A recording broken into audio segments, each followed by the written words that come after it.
Abra sua Bíblia, por gentileza, no Evangelho de Mateus, no capítulo 18 e no versículo 11. Estamos a uma semana do Natal e o tema da minha mensagem é Por que Jesus veio? O próprio Jesus responde isso. No Evangelho de Mateus, no capítulo 18, no verso 11, ele diz: porque o Filho do Homem veio salvar o que estava perdido. Você pode repetir isso comigo? Diga: porque o Filho do Homem veio salvar o que estava perdido.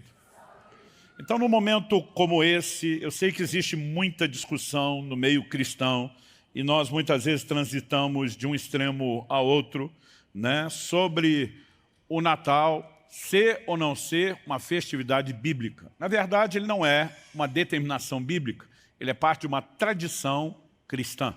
Quando Jesus vem ao mundo, né, na sua chegada, no seu nascimento, ele é celebrado, é recebido com festa, um coral de anjos aparece cantando, mas essa manifestação não se repetiu ano após ano em celebrações de aniversário. Não houve uma instituição, né, de uma festa. Porém, como um pastor muito amigo, querido, me disse um dia, ele me perguntou: Luciano, por que é que você celebra aniversário? Seu, da sua esposa, dos seus filhos. A Bíblia manda fazer isso? Falei: não, mas também não proíbe. Ele falou: vamos pensar no Natal da mesma forma. Não há uma ordenança, não há uma proibição.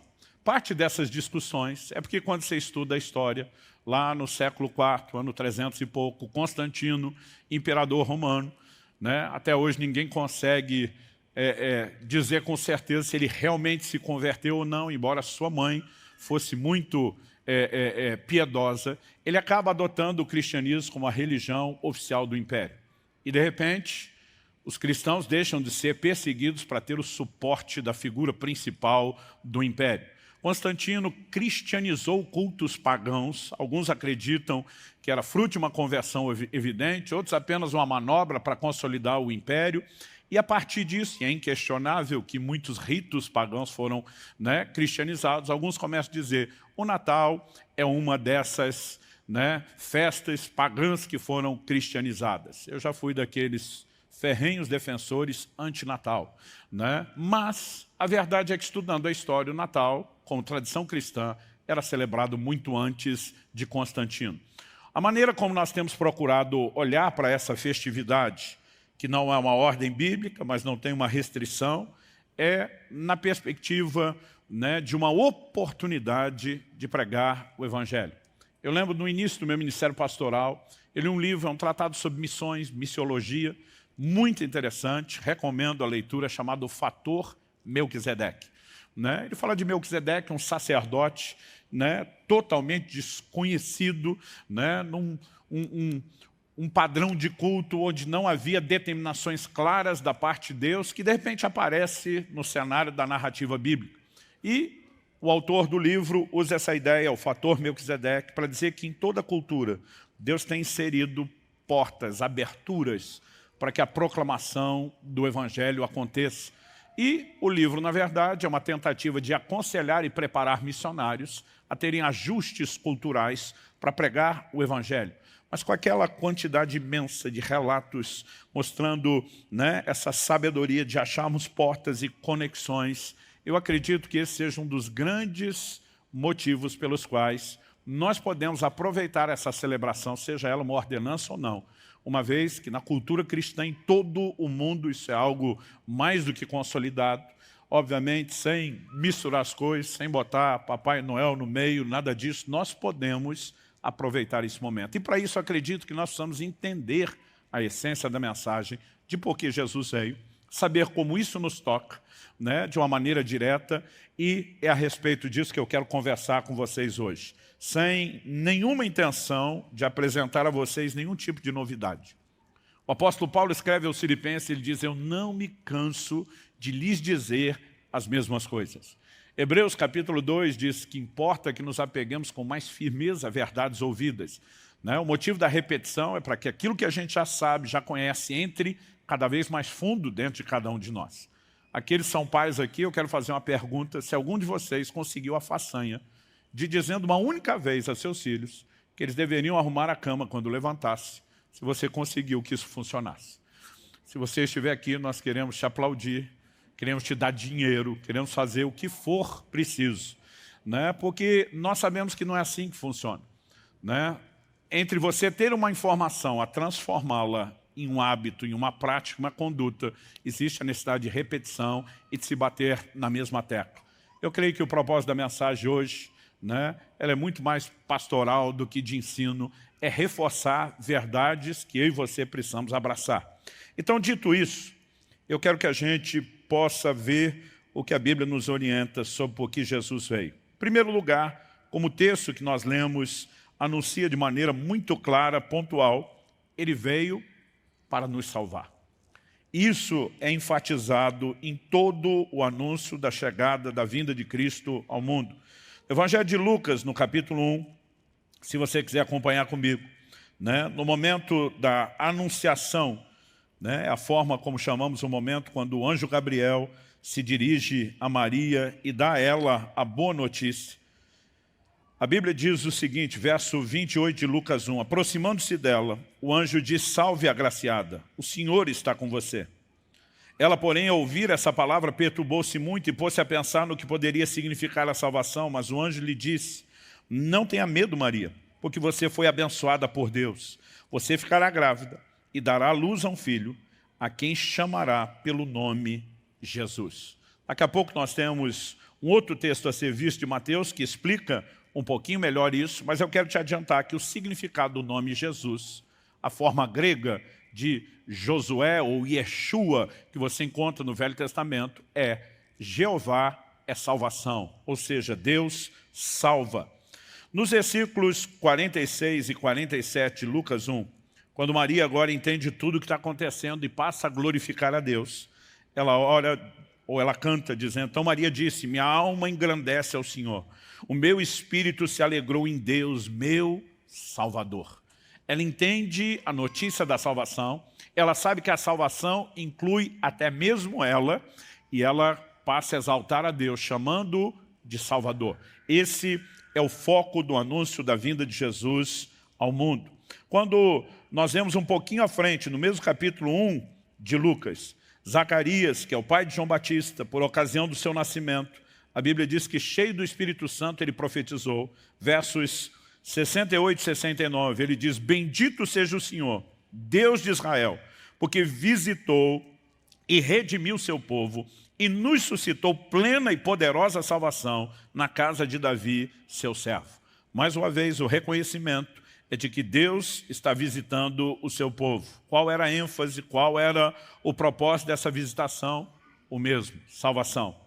Lucas, no capítulo 2, agora nós chegamos ao momento do nascimento de Jesus.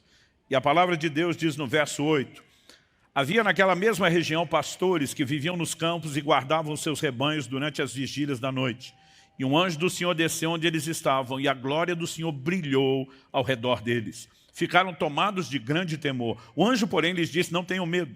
Estou aqui para lhes trazer boa nova de grande alegria que será para todo o povo. É que hoje, na cidade de Davi, lhes nasceu o Salvador, que é Cristo o Senhor. Né? Lhes nasceu o Salvador, que é Cristo o Senhor. E nós ainda podemos levar em conta aqui Mateus, capítulo 1, e eu quero, ao citar vários desses textos, mostrar quando a Bíblia começa a repetir algo, ela foi além do padrão de informação e ela começa a entrar na característica de ênfase. Mateus, capítulo 1, nos diz no verso, eu vou ler a partir do 18. O nascimento de Jesus Cristo foi assim, Maria, sua mãe, estava comprometida ou prometida para casar com José. Mas antes de se unirem, ela se achou grávida pelo Espírito Santo. José, com quem Maria estava para casar, sendo um homem justo, e não querendo envergonhá-la em público, resolveu deixá-la sem que ninguém o soubesse. Eu gosto da honestidade com que a Bíblia trata as coisas. José toma conhecimento de que Maria está grávida. A Bíblia diz que eles não haviam se unido, não tiveram nenhum contato. Você acha que a primeira coisa que José presumiu foi que um milagre estava acontecendo? Isso nunca aconteceu nem antes e nem depois. José apenas imagina, foi escanteado, colocado de lado. Pela lei de Moisés, se ele expusesse Maria, ela poderia ser apedrejada e morta. A Bíblia diz que ele era um homem justo. A tradução que eu li diz que ele não queria envergonhá-la, o original diz que ele não queria difamá-la. Aí nós percebemos muito sobre o caráter de alguém, quando mesmo se achando no direito, ele escolhe não difamar quem aparentemente lhe fez mal. E Deus não escolheu José por acaso. Nesse momento que José está vivendo esse dilema, a palavra de Deus diz, verso 20, enquanto ele refletia sobre isso, graças a Deus que ele não agiu depressa, ele era aquele tipo de gente que pensava, e eu e você temos uma boa lição aqui, não tomar decisões sem refletir. Acredito que ele deve ter orado sobre isso, como homem piedoso que era. A Bíblia diz, enquanto ele refletia sobre isso, eis que lhe apareceu em sonho um anjo do Senhor dizendo, José, filho de Davi, não tenha medo de receber Maria como esposa, porque o que nela foi gerado é do Espírito Santo. Ela dará à luz a um filho e você porá nele o nome de Jesus. Porá o nome. Agora vem a explicação. Por quê? Por que tem que ser esse nome? Porque ele salvará o seu povo dos pecados deles. Ora, tudo isso aconteceu para cumprir o que foi dito por meio do profeta. Aqui é o profeta Isaías, isso está registrado, se estiver anotando, Isaías 7,14. Eis que a virgem conceberá e dará à luz a um filho, e ele será chamado pelo nome de Emanuel. Emanuel significa Deus conosco. Quando José despertou do sono, fez como o anjo do Senhor lhe havia ordenado e recebeu Maria por esposa, porém não teve relações com ela, enquanto ela não deu à luz a um filho, a quem pôs o nome de Jesus. Nós olhamos para o ensino, para a instrução bíblica, e tudo nos é pontuado de uma maneira muito clara. Só uma razão para Jesus ter vindo a esse mundo. Nós celebramos seu nascimento, porque celebramos o pacote inteiro do motivo da sua vinda e da sua chegada. Ele veio trazer salvação. Porque para nos oferecer salvação, Deus precisou encarnar. Nós precisamos entender que a obra da cruz, a obra da redenção, é um ato de substituição. E somente se tornando um de nós, ele poderia ser o nosso substituto. Nós temos, ao longo de todo o Antigo Testamento, uma preparação para o entendimento das verdades que seriam reveladas no Novo. E na cultura de Israel, Deus estabeleceu dentro da lei, Hebreus 10:1 vai dizer que a lei não tinha imagem exata das coisas, e sim a sombra de bens vindouros. Deus estabeleceu uma lei chamada redenção.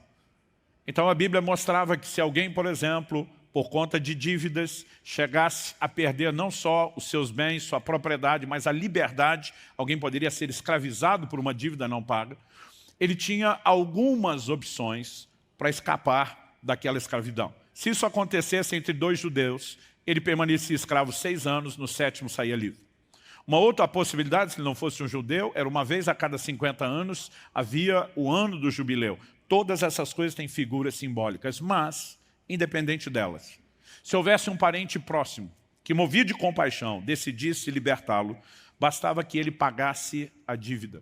E ao pagar a dívida, ele estava realizando um ato de resgate, de compra. Ele estava reavendo toda a propriedade que foi perdida por conta da dívida. Interessante que Deus estabeleceu um padrão, tinha que ser um parente próximo. O livro de Ruth, por exemplo, é uma história de redenção. Mas para que Boaz se tornasse o resgatador dos bens da família de Noemi, o que incluía a responsabilidade de se casar com Ruth, um parente mais próximo do que ele teve que abrir mão do direito primeiro. E quando você pensa nessa questão de proximidade e leva tudo isso para o pacote, né, da salvação que estamos falando, Salmo 49, esse é um texto que é muito direto a respeito disso, nos versos 7 e 8, já anunciava para um povo que entendia a redenção o seguinte: ao irmão, verdadeiramente ninguém o pode remir, nem pagar por ele a Deus o seu resgate, pois a redenção da alma deles é caríssima. Aqui a ideia de redenção, remissão, resgate, que são sinônimos, é apresentado no plano espiritual. Era só um irmão, um parente próximo poderia fazer isso pelo outro, mas a Bíblia diz, diante de Deus, redimir a alma, ninguém dava conta. Era uma dívida além da nossa capacidade de pagar, porque Jesus precisou encarnar. Ele precisava se tornar um de nós, ter consanguinidade para ser o nosso Redentor. E ele veio para pagar uma dívida e nos resgatar. Colossenses, capítulo 2, nos diz no verso 14, cancelando o escrito de dívida que era contra nós, e que constava de ordenanças, o qual nos era prejudicial, removeu inteiramente, cravando na cruz. No momento em que Jesus paga a dívida, ele quebra a legalidade da escravidão. que nós, a humanidade, estávamos em relação ao reino das trevas. O verso 15 diz, e despojando os principados e as potestades, publicamente os expôs ao desprezo, triunfando deles na cruz. Colossenses 1,14 diz que ele nos arrancou do império das trevas. Mas o que Jesus vem fazer não é um roubo, o que ele vem fazer é um resgate. E para isso a dívida tinha que ser paga. Como nós não tínhamos condição de pagar, ele diz, eu me tornarei um de vocês, eu pagarei a dívida. Ele veio para nos salvar. Ele veio para ser o substituto perfeito. Isaías profetizou 700 anos antes da vinda de Cristo, não apenas que a Virgem conceberia. No capítulo 53, ele diz, o castigo que nos traz a paz estava sobre ele. Quando eu era criança e lia sobre a história da morte de Jesus, eu imaginava que aquilo era um desvio de percurso e que a ressurreição era Deus tentando consertar, né? Demorou para ter o entendimento mais claro de que a morte antes da ressurreição era o plano. A ressurreição seria a consumação da obra de salvação. Ele precisava morrer por nós. E quando olhamos para o fato de que Jesus veio para nos salvar, isso nos remete a algumas coisas. Em primeiro lugar, nenhum de nós pode dizer que não precisa de salvação. Maria, a mais bendita entre as mulheres, chama Deus de meu Salvador. Ela está dizendo, eu preciso de salvação. E tem uns camaradas bem ruinzinhos, que nem pode comparar com Maria dizendo, eu não preciso. Né? A verdade é que eu e você viemos a esse mundo com defeito de fábrica. Nós já entramos nesse mundo estragadinho, porque o problema do pecado ele vem por nascimento. É uma herança, né, que remete ao primeiro homem, Adão, e a Bíblia trata disso como uma natureza pecaminosa. Então você precisa de salvação não é só por causa do que você fez de errado, é por causa do que você é. Né? No caso daqueles que temos sido alcançados, podemos dizer por causa do que éramos. Mas Cristo veio para nos salvar. Então, se olhamos para um momento como esse, né, onde se celebra a vinda de Cristo ao mundo, nós precisamos fazer com que tudo remeta numa direção, a salvação. Amém? Amém. Mas a salvação, ela não é apenas uma experiência única, instantânea, e um dia tomei a decisão, recebi, acabou, está tudo concluído, terminado. 1 de Pedro, no capítulo 2, a palavra de Deus diz que nós devemos, como meninos recém-nascidos, desejar o puro leite espiritual, para que possamos crescer para a salvação. Significa que alguém que se converteu, nasceu de novo, espiritualmente. Nós temos um paralelo do plano natural. Ele nasceu como um bebê que precisa de crescimento, que precisa de desenvolvimento. E para isso ele precisa de leite, que é o alimento das crianças. É impressionante o que o leite pode fazer por um bebê. Né? Meu neto chegou agora aos 3 meses de idade, pesando mais de 6 quilos, só no leite. Mas ele não fica esperando o leite se oferecer. Ele chora, ele grita por aquilo, ele quer. E a Bíblia diz que eu e você precisamos desejar o crescimento. Não é apenas a salvação, é o crescimento da salvação. Quantos estão entendendo? Paulo escreve aos Filipenses e diz, desenvolvei a vossa salvação com temor e tremor. Há um crescimento espiritual, há uma obra de santificação, há um progresso dentro dessa salvação que eu e você recebemos. E nós precisamos entender, Cristo não veio para oferecer apenas uma experiência inicial. Ele veio oferecer o pacote inteiro de salvação. E eu e você precisamos abraçá-lo. Eu e você precisamos viver o pacote completo.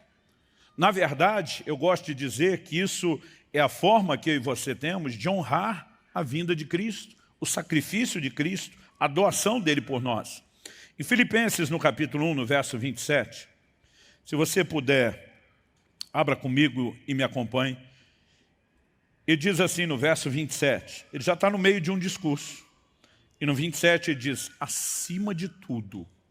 Quando alguém diz acima de tudo, ele vai dizer, olha, o que eu vou falar agora está num patamar diferenciado de importância. Ele diz, acima de tudo, vivam de modo digno do Evangelho de Cristo. Você pode repetir isso comigo? Vivam de modo digno do Evangelho de Cristo. O que significa isso? Ele diz para que, ou indo até aí para vê-los, ou estando ausente, eu ouça a respeito de vocês, que estão firmes em um só espírito, como uma só alma, lutando juntos pela fé do Evangelho, que em nada se sentem intimidados pelos adversários, pois o que para eles é prova evidente de perdição, para vocês é sinal de salvação, e isso da parte de Deus. Mas quando ele começa a falar a respeito de salvação, ele não está falando só da experiência inicial de conversão. ele fala de lutar pela fé evangélica, ele fala de permanecer firmes em um só espírito, como uma só alma. Ele está falando da maneira como nós vivemos o evangelho. Agora preste atenção, é uma declaração bíblica. Vivam de modo digno do evangelho. Quando a Bíblia fala da salvação, ela nos mostra que a salvação não é por obras. Efésios 2, 8 e 9 diz, pela graça sois salvos, mediante a fé. E a Bíblia é taxativa, isso não vem de obras para que ninguém se glorie. Por quê? A salvação não é mérito, é uma obra da graça. E parte do significado de graça é um favor imerecido. Ou seja, nenhum de nós entra no reino de Deus, abraça o evangelho por dignidade própria. É por isso que nós, quando eu digo nós, falamos em nome dos evangélicos, dos chamados protestantes, desde a reforma, há mais de 500 anos, temos levantado uma bandeira. A salvação não é por obras, não é obra de merecimento, ela é pela fé. No entanto, alguns passaram a acreditar que porque não existe dignidade para entrar, não haja necessidade de dignidade depois de ter entrado. E aí que nós erramos. Você não é salvo pela sua dignidade. A Bíblia diz que Deus nos amou quando ainda éramos seus inimigos, pecadores, sem dignidade alguma. Mas a partir do momento que Ele nos amou e nos acolheu, a Bíblia está dizendo, agora, trate o Evangelho como algo digno e viva a altura daquilo que te foi oferecido, que você recebeu quando não merecia, quando não tinha dignidade nenhuma. Mas agora que Deus te dignificou, você dignifique o Evangelho. Quem está entendendo isso? Então, nós precisamos entender que não tem a ver com esforço, não tem a ver com merecimento, mas tem a ver com resposta. Quando nós entendemos que Jesus veio para a salvação, nós precisamos não apenas aceitá-la, nós precisamos viver o pacote completo como uma forma de honrar a sua vinda.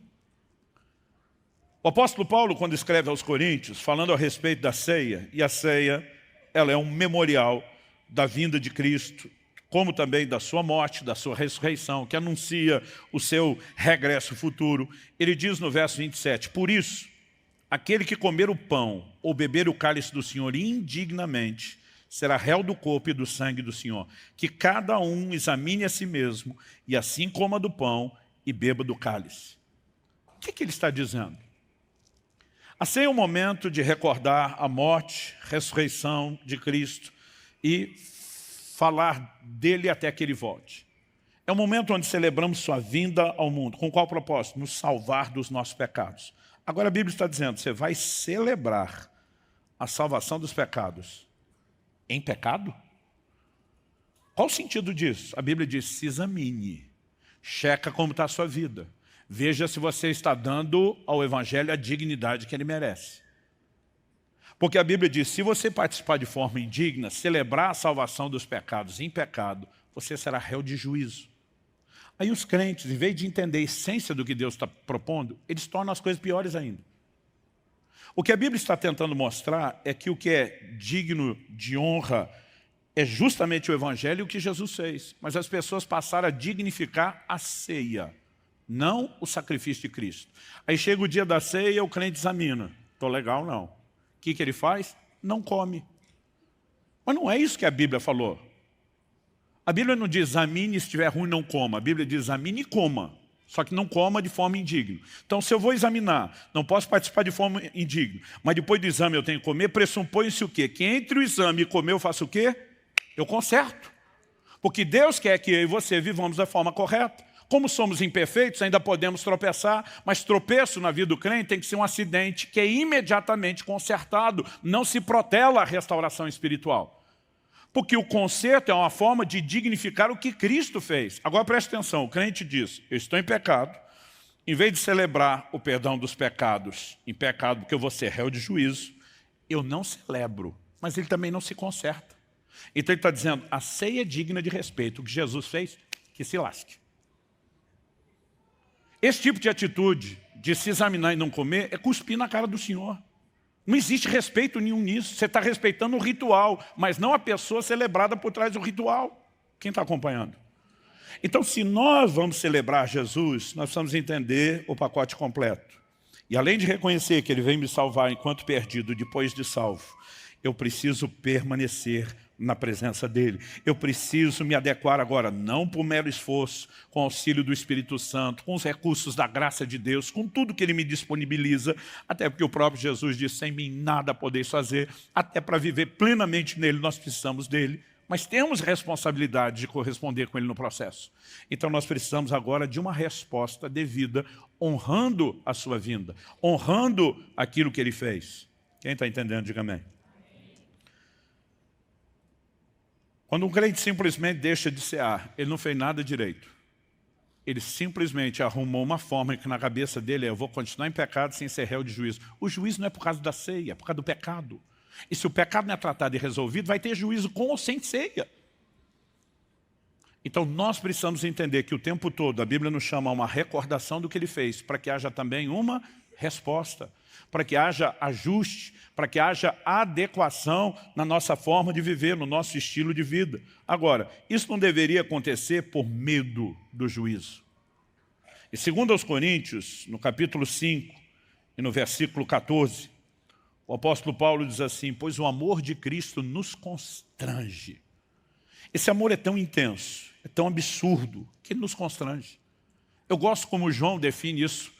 O Evangelho de João diz lá no capítulo 3, verso 16, Deus amou o mundo de tal maneira a forma clássica, é bonita. Mas vamos tentar ler isso? Ele está dizendo, Deus amou o mundo tão intensamente, tão loucamente, tão absurdamente, que deu seu Filho Jesus. E quando você entende a expressão desse amor na dádiva de Jesus, Paulo está dizendo, o amor de Cristo nos constrange. E o que esse constrangimento gera? Ele continua e diz assim, porque reconhecemos isso, um morreu por todos, logo todos morreram. E no verso 15 ele diz, ele morreu por todos para que os que vivem não vivam mais para si mesmos, mas para aquele que por eles morreu e ressuscitou. O entendimento desse amor constrangedor nos leva a viver de uma forma diferente. E nós precisamos entender, isso é parte do pacote da celebração. Não apenas dizer obrigado que o Senhor veio oferecer uma salvação, quando abraçamos um pedaço e negligenciamos a continuidade. Mas quando nós abraçamos o pacote todo e começamos a viver de forma plena, nós estamos dizendo a Jesus, o seu sacrifício não foi à toa, nós vamos honrá-lo. Aliás, eu gosto da profecia de Isaías 53, ele verá o fruto do penoso trabalho da sua alma e ficará satisfeito. Sabe, o que eu mais quero na minha vida é imaginar Jesus olhando para mim, sorrindo de satisfação e dizendo, valeu a pena ter me doado por aquele camarada. E essa é a forma como eu e você precisamos viver. Isso é parte da nossa gratidão. O apóstolo Paulo, ao definir esse constrangimento de amor, ele está mostrando e pontuando algo que eu e você precisamos de fato entender com mais clareza, né? Jesus diz em João 14, 21, aquele que tem os meus mandamentos e os guarda, esse é o que me ama. A nossa obediência, ela deveria ser movida, antes de mais nada, por um amor para com o Senhor. E quando esse amor nos constrange, ele nos leva a viver a obediência, a viver o pacote inteiro, a viver o pacote completo. Isso não significa que não haja lugar para o temor na nossa vida. Eu tenho dito de vez em quando que o amor é a razão principal da obediência, mas o temor a complementa. Eu gosto de dizer que o temor é uma espécie de paraquedas reserva. Até porque nós não podemos dizer que o amor é infalível. Jesus, se dirigindo ao anjo da igreja de Éfeso, diz, você abandonou, perdeu o seu primeiro amor. E se você conversar com qualquer paraquedista, ele vai te dizer a importância de um paraquedas reserva, mas nenhum deles quer ter que usar o paraquedas reserva. Por quê?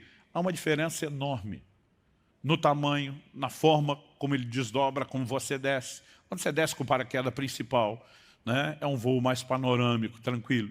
O paraquedas reserva ele tem que ser menor, ele tem que abrir depressa, fazer o efeito rápido, porque ele é apenas para uma emergência. E você não desce da mesma forma, você tem que vir girando, porque a velocidade que você desce com ele é bem maior. E se não tiver um treino para aterrissar, o cara pode, no mínimo, quebrar as pernas.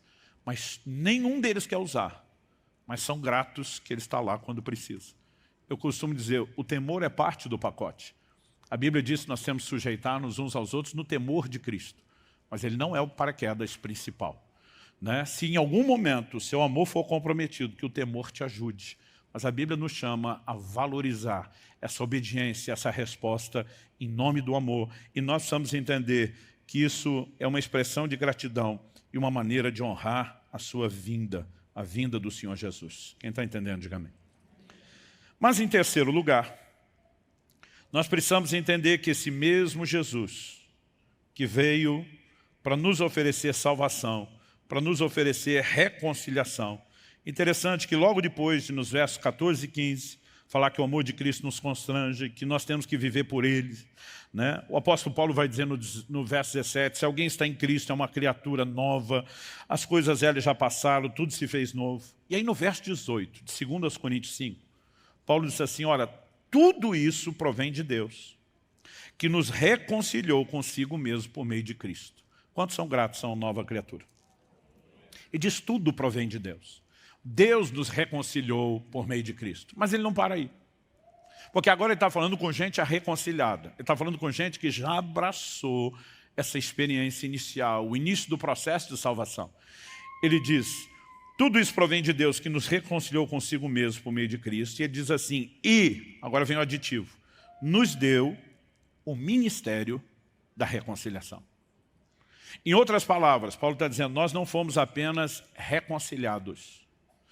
Nós, depois de reconciliados, fomos chamados a participar com Deus desse projeto de salvação e reconciliar outros com Ele.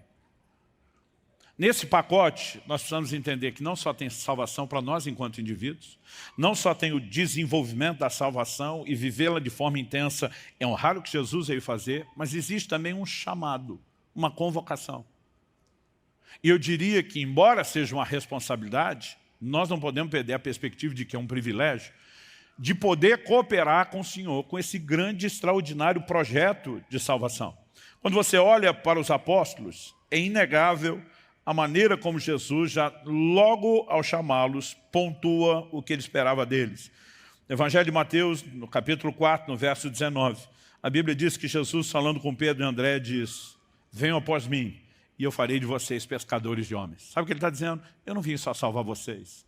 Eu vim incluí-los num projeto extraordinário, que envolve a salvação de todo o planeta, de toda a humanidade. E eu quero que vocês cooperem comigo. Eu quero que vocês participem comigo nesse projeto glorioso de salvação.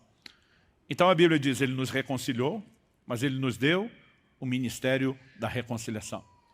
O mote que usamos aqui enquanto comunidade alcance é alcançados para alcançar. Em Filipenses 3,12, Paulo diz, eu prossigo para alcançar aquilo para o qual também fui alcançado. Nós não podemos pegar a parte, fui alcançado e dizer, eu celebro isso. Fui alcançado para quê? Para alcançar algo. Esse alcançar envolve o desenvolvimento da salvação, mas envolve cooperar com Ele e alcançar pessoas. Fomos alcançados para alcançar, fomos reconciliados para reconciliar, fomos salvos para ajudar o Senhor a salvar. Quem está entendendo, diga amém. No mesmo texto aqui, de 2 Coríntios, no capítulo 5, depois de pontuar que Deus nos deu o ministério da reconciliação, vamos continuar lendo? No verso 19, Paulo explica a saber que Deus estava em Cristo reconciliando consigo o mundo, não levando em conta os pecados dos seres humanos e nos confiando a palavra da reconciliação. Aqui ele mostra que o ministério é uma palavra, é uma mensagem a ser comunicada. Verso 20, portanto, somos embaixadores em nome de Cristo, como se Deus exortasse por meio de nós. Paulo está dizendo, ele nos deu não apenas autoridade, ele colocou em nós o que podemos classificar como representatividade. Um embaixador em outra pátria é um representante da nossa. Ele não é um mero porta-voz, ele é um representante. E a Bíblia está dizendo que eu e você somos embaixadores de Cristo. Eu não sei você, eu fico empolgado. Porque pregar o Evangelho não é apenas uma ordem que me foi dada, é o privilégio de representar o Deus que oferece salvação. A ponto dele dizer isso, como se Deus, por meio de nós, exortasse. No verso 20 ainda ele termina. Em nome de Cristo, pois, pedimos que vocês se reconciliem com Deus. E para os reconciliados, que vocês assumam o ministério da reconciliação. Jesus veio para salvar, mas embora ele tenha providenciado tudo no ato único da sua morte e ressurreição, para que o projeto seja executado, ele conta comigo, ele conta com você, ele conta com a nossa cooperação. Nenhum de nós tem o direito de celebrar Jesus ter vindo, ter encarnado, ter passado tudo que passou para nos alcançar, quase como se a gente dissesse, se eu estou dentro, o resto é que se lasque.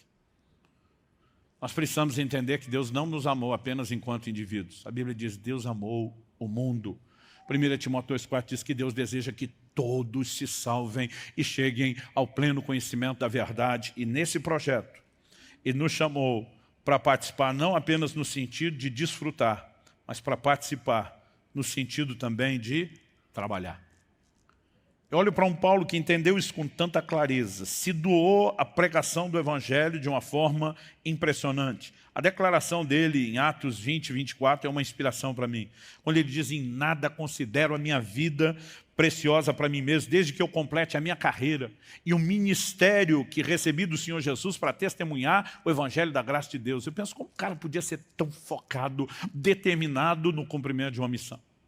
Diferente de muitos de nós.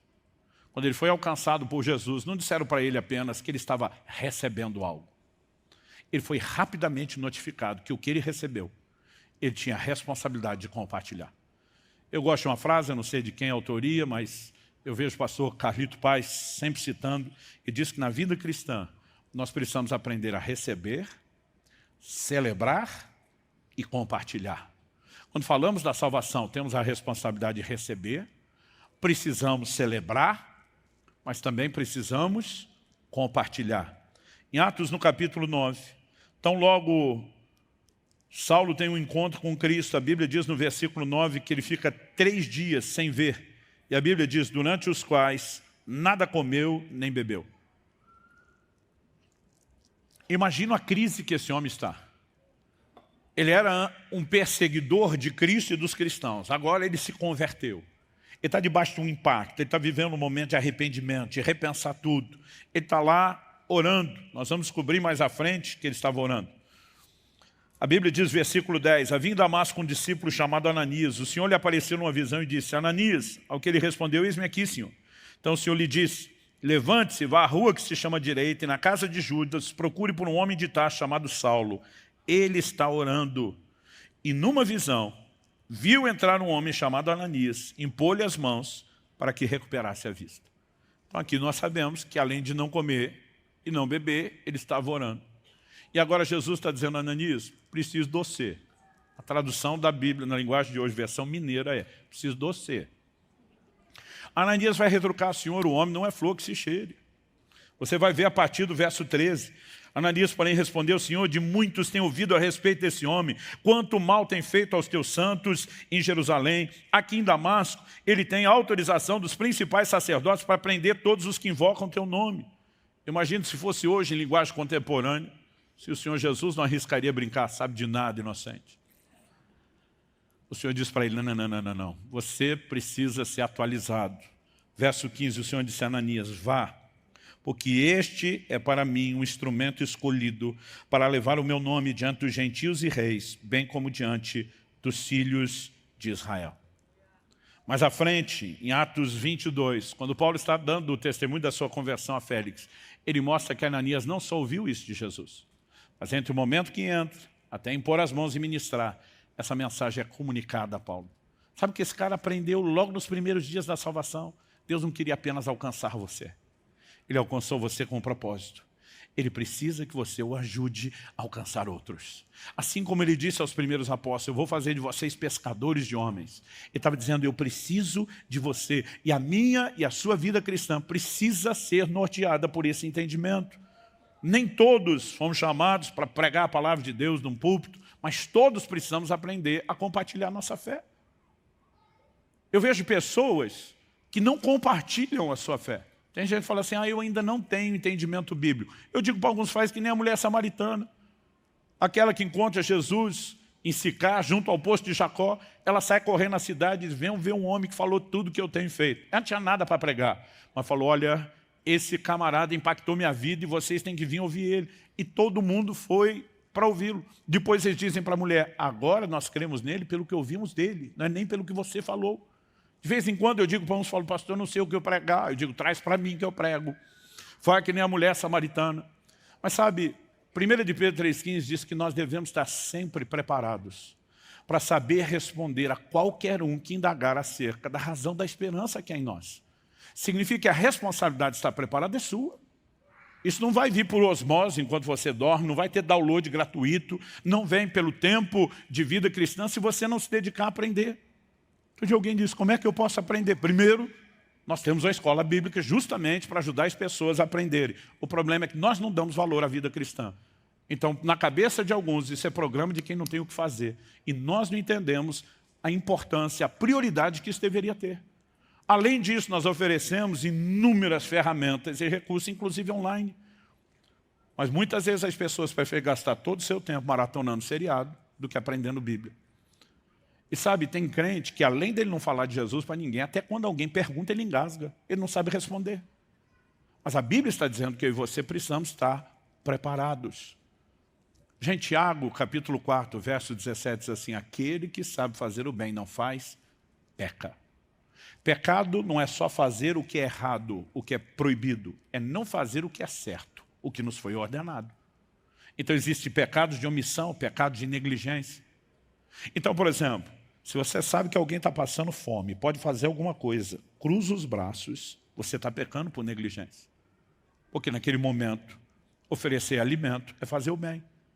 E se você sabe fazer o bem e não faz, está pecando. Agora, qual o bem maior que você pode fazer a alguém? Não estou desprezando os outros, mas qual o bem maior? Mais do que dar um alimento, uma comida que dura pouco tempo é feito. É ajudar essa pessoa a definir toda a sua eternidade. E muitas vezes nós não falamos nada para ninguém uma vida inteira. Eu não estou dizendo que todo dia você tem que ter uma fila de gente fazendo oração para entregar Cristo. Mas entre esse extremo que na cabeça de alguns eles imaginam, eu não vou conseguir viver isso. Nunca falar de Jesus para ninguém. Nós temos uma diferença enorme. A palavra de Deus, ela nos chama a prestar atenção em oportunidades que nós podemos ter. O problema é que muitos de nós desperdiçamos oportunidades, outros de nós estragamos oportunidades. Colossenses 4,5 diz, sejam sábios no modo de agir com os que são de fora. Os que são de fora está falando dos que não são crentes. E aproveitem bem cada oportunidade. Muitas vezes a oportunidade aparece, outras vezes você dá uma forçadinha. Você tenta ajeitá-la. Mas nós precisamos aprender com o tempo, criar oportunidades onde a gente possa testemunhar. Talvez você não vai conseguir até o fim fazer um apelo. Mas a Bíblia fala de um que planta, de outro que rega. A Bíblia fala de outro que colhe. Fala que o crescimento vem de Deus. E eu e você podemos fazer uma parte. Talvez nós vamos plantar o que outros vão colher. Às vezes nós estamos colhendo o que outros plantaram. Eu já levei pessoas a Cristo e foram evangelizadas por outro. Deus me permitiu entrar no arremate final. No dia da recompensa do galardão, Deus sabe como tocar todo mundo que participou do processo.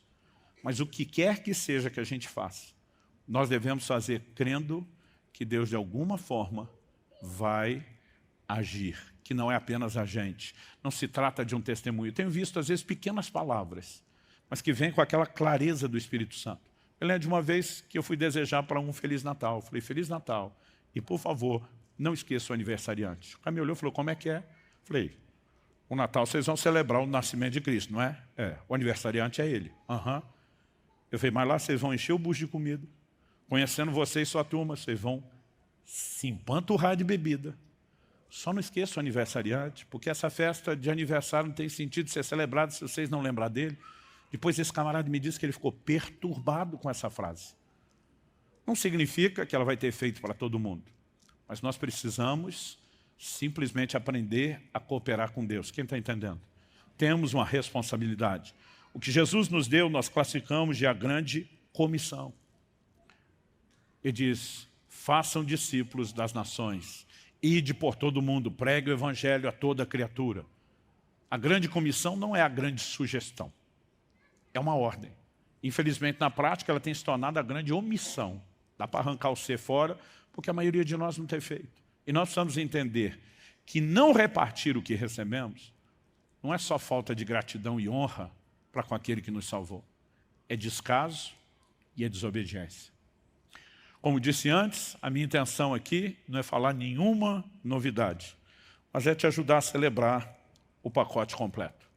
Eu sei que normalmente a gente já vem naquela ideia de um balanço de fim de ano, revendo as coisas, olhando para o próximo, né? E estabelecendo novos alvos e metas. É impressionante como todo ano ainda encabeça a lista das pessoas 2 alvos, emagrecer e sair do vermelho. Mas sabe, antes de qualquer outra meta, talvez eu e você poderíamos colocar lá, compartilhar a fé. Talvez você possa colocar lá também na lista, me preparar melhor para compartilhar minha fé. Né? Nós precisamos aprender a celebrar o pacote da forma completa. Primeiro, aceitando e recebendo a nossa salvação. Segundo, honrando a Cristo com o desenvolvimento da própria salvação. Terceiro, compartilhando com outros aquilo que temos recebido. Eu não estou falando nada disso com o propósito de te apontar o dedo, nem te acusar, nem de te colocar numa situação onde você sinta debaixo de culpa ou condenação. Deus, Ele nos ama tanto que o tempo todo Ele fica dizendo, quando vejo vocês errando ou falhando, eu não vou ficar esperando muito tempo, eu quero dar oportunidade atrás de oportunidade para que vocês ajustem. Nós precisamos parar e pensar, não no fato de que Deus está jogando em rosto nossas falhas, mas de que Ele está nos dando oportunidade de conserto, de ajuste. Eu gostaria que nós terminássemos orando, e nesse momento de oração, que a gente pensasse e avaliasse algumas coisas. Primeira delas, você já abraçou essa salvação oferecida? O que tem gente celebrando a vinda de Jesus, sem entender nem por que Ele veio, ou sem usufruir o que Ele veio nos oferecer. Segunda coisa que eu gostaria que você se questionasse, se perguntasse. Eu, além de abraçar o início dessa experiência, estou determinado a viver o pacote completo, o crescimento para a salvação, o desenvolvimento da salvação. A forma como estou me dedicando a isso me coloca naquele lugar de que eu estou vivendo de um modo digno do Evangelho ou não. Porque talvez sua necessidade não seja abraçar a salvação, seja comprometer-se melhor com a salvação que você já abraçou. Mas a terceira área que eu gostaria que você pensasse e se examinasse é se você tem compartilhado a sua fé, se você tem transbordado a salvação. Isso é uma expressão que eu uso desde o início da igreja, salvação transbordante, é o que ela deveria ser para nós. Em 1 Timóteo 4,16, Paulo diz ao seu discípulo, fazendo isso, salvarás tanto a ti mesmo, como aos que te ouvem. O salvarás a ti mesmo, ele não está dizendo que Timóteo não tinha abraçado a salvação, não é naquele passo inicial. Ele está falando do processo, da continuidade. Mas ele diz, além de se preocupar em entrar e desenvolver, você precisa pensar na inclusão, salvar outros, alcançar outros. E se uma dessas áreas você precisa de conserto e ajuste, esse é o momento e essa é a hora. Ou se em todas as áreas, ou se em mais de uma área, esse é o momento, essa é a hora. Eu gostaria que você falasse com Deus por um instante, do seu jeito, da sua maneira, com as suas palavras, enquanto eu, da minha parte do lado de cá, quero orar por você. Senhor, nós colocamos diante de Ti a vida de cada um nesse lugar e daqueles que nos acompanham pela transmissão da internet. Eu oro que o Teu Espírito Santo nos ajude, não apenas no autoexame. Tua palavra nos orienta sobre examinarmos-nos a nós mesmos, e o autoexame é bíblico. Mas nós queremos ir além. E nessa hora nós clamamos pelo exame do alto. Semelhança do salmista, nós oramos, sonda-nos, ó Deus. Vê se em nós algum caminho mau. Expõe o nosso coração. Sabemos que o seu propósito, quando expõe falhas, não é para trazer culpa ou condenação, mas como o Senhor fez com Isaías, é para promover conserto, santificação, restauração. Mas também ajuda-nos a não olhar apenas para nós mesmos, de forma egoísta, porque isso é justamente o que o seu amor, que nos ofereceu essa salvação, não é. O Senhor deseja que todos se salvem. Nós queremos aprender a celebrar, não apenas uma vez ao ano, mas continuamente a vinda de Jesus, entendendo que Ele veio para nos salvar, que depois de reconciliados precisamos viver de modo digno, mas que também recebemos o ministério da reconciliação. Ajuda-nos, não apenas a entender, mas acima de tudo, a viver, a pautar a nossa vida de acordo com essas verdades claramente reveladas na Escritura. Nós oramos em nome de Jesus. Que essa possa ser uma manhã de concertos, de ajustes e não só de revisão. E que nós possamos viver uma vida que de fato honre e glorifique Jesus. Por meio de não só abraçarmos a fé, mas vivemos intensamente o Evangelho e compartilhá-lo com o maior número possível de pessoas. Nós oramos em nome de Jesus. Em nome de Jesus.